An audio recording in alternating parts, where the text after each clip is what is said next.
from Iraq. Owen, what is the latest we're hearing about the coalition advance on Mosul?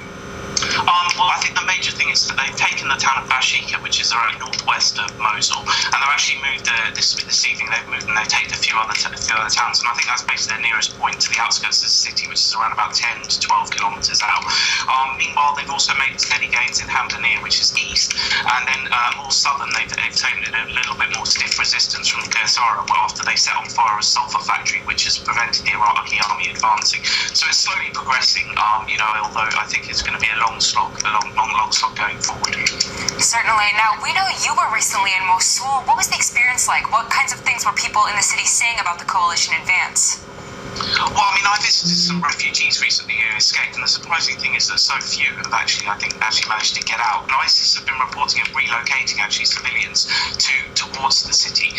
So there seems to be very much they're going to use the civilian population to prevent the Iraqi army advancing. Additionally, as your report said, there's been reports of massacres being carried out, and also them killing fighting age males and even young boys. Now, as you just mentioned, we are hearing about a UN human rights spokesman also saying that the Islamic State has carried out massacres, scores of people that are dying. Have you heard any sentiments about that from people who are escaping?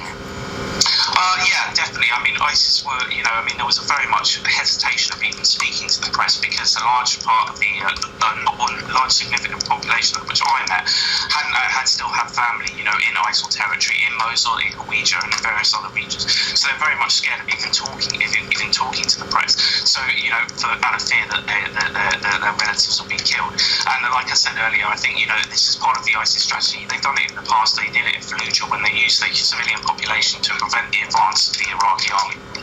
Well, Owen, thank you so much for those updates. As you said, an incredibly tense situation there. Thank you again. Again, you just heard from I-24 News contributor Owen Holdaway, who is reporting from Iraq.